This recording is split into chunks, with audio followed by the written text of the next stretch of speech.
Assalamualaikum warahmatullahi wabarakatuh. Kembali lagi dengan saya. Pertama saya akan memperkenalkan diri. Nama saya Bagas Setia Pambudi dari kelas Penyuluhan Peternakan dan Kesejahteraan Hewan 2A. Di sini saya akan kembali mempresentasikan kali ini dengan tema yang berbeda, yaitu komunikator yang baik. Bagaimana menjadi komunikator yang baik? Next. Yang pertama, kita harus tahu terlebih dahulu apa itu komunikator. Komunikator merupakan seseorang atau sekelompok orang yang berinisiatif untuk menjadi sumber dalam sebuah hubungan, atau bisa dikatakan suatu kelompok atau seseorang yang menyampaikan gagasan, perasaan, ataupun pemikirannya kepada orang lain. Selanjutnya, hal-hal yang perlu diperhatikan baik oleh komunikator atau komunikan. Jadi nanti kedepannya bagaimana kita akan menjadi komunikator yang baik. Salah satunya, yang pertama, komunikasi yang efektif.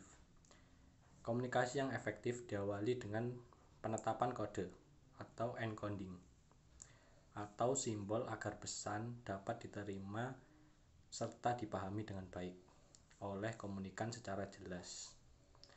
Kemudian yang kedua, decoding.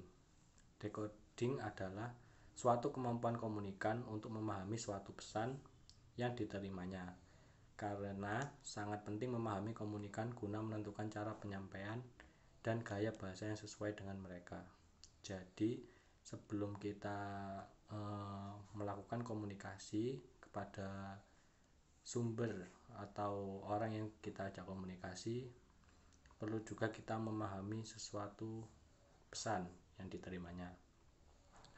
Kemudian yang ketiga, konteks komunikasi, yaitu terkait ruang, tempat, dan kepada siapa kita melakukan komunikasi.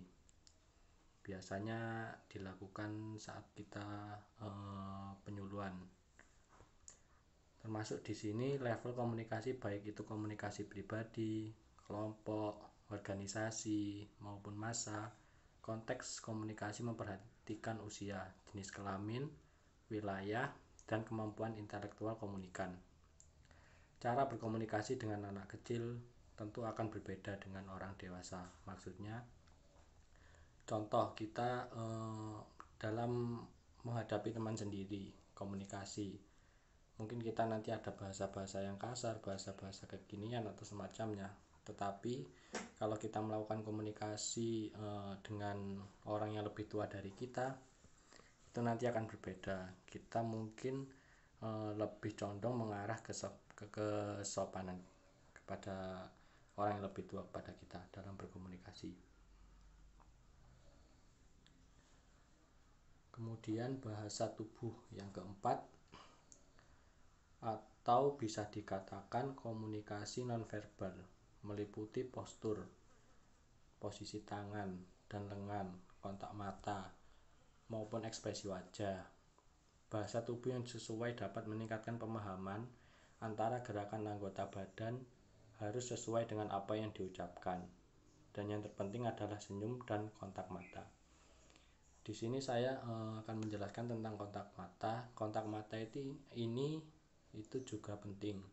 Karena apa? Dalam komunikasi kita harus saling tatap muka. Yang pertama, menghadapi komunikan. Kenapa? Agar menimbulkan komunikasi yang baik. Contoh misal, komunikasi yang tidak baik.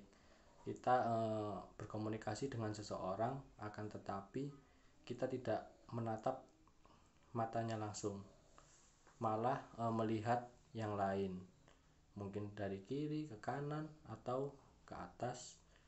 Nah, itu menimbulkan orang tidak percaya kepada kita dalam komunikasi yang kita sampaikan nantinya. Next. Kemudian kelima, gangguan atau hambatan. Sebagai contoh, emosi. Jika komunikator marah, kemampuannya mengirimkan pesan efektif akan berpengaruh negatif. Begitupun jika komunikan dalam keadaan kecewa atau tidak sependapat dengan komunikator, mungkin dia akan mendengar sesuatu yang berbeda dengan yang dimaksud komunikator. Jadi kalau dikaitkan dengan hal penyuluh, mungkin yang kita hadapi nanti kan ya tidak merendahkan, cuma kan ada yang sebagian yang sumber daya manusianya kurang masih rendah, jadi untuk komunikasinya mungkin agak sulit. Jadi untuk menjadi komunikator yang baik itu perlu kesabaran yang istimewa lah istimewa lah, kesabaran itu nomor satu, paling penting itu dalam komunikasi, misal dalam penyuluhan. Kemudian yang keenam, pikiran terbuka. Jangan terburu menilai atau mengkritik ucapan orang lain.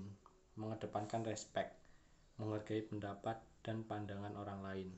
Menunjukkan empati dengan berusaha memahami situasi atau masalah dari perspektif orang lain adalah hal yang sangat dianjurkan. Jadi intinya dalam pikiran terbuka ini kita tidak boleh mengedepankan respek, harus menghargai. Intinya itu harus menghargai pendapat dan pandangan orang lain. Jadi misal orang lain menyampaikan, oh ini begini, itu harus kita hargai. Tetapi nanti juga sebaliknya, kita nanti juga memberikan solusi atau pendapat juga yang mungkin nanti akhir-akhirnya pendapatnya itu sama dengan kita sebagai komunikator. Kemudian yang ketujuh yaitu pendengar yang baik. Menjadi pendengar yang baik dan aktif akan membantu kita memahami pemikiran dan perasaan orang lain. Caranya dengan menunjukkan bahwa kita fokus mendengar ucapan orang lain, seperti menganggukkan kepala dan membuat sinyal bahwa kita setuju dengan mengatakan oh. Misalnya, hindari menginterupsi pembicaraan orang lain sebab akan mengganggu kelancaran obrolan. Jadi ketika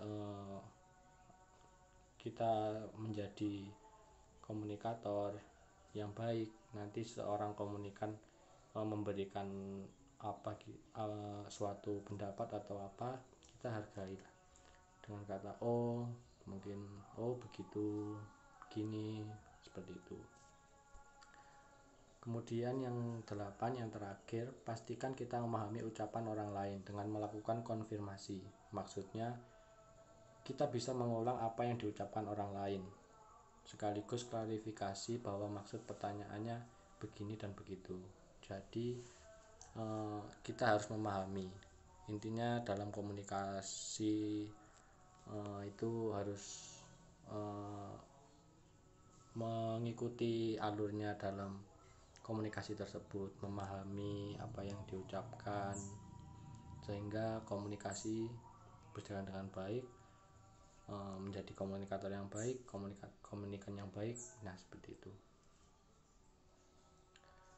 Nah, semoga teman-teman bisa memahami dari presentasi saya ini tentang terkait dengan komunikator. Next, terima kasih. Salam online untuk kita semua yang ada di rumah. Jangan lupa di rumah saja. Dan jangan lupa like, comment, dan share video saya. Tunggu video-video selanjutnya. Terima kasih. Wassalamualaikum warahmatullahi wabarakatuh.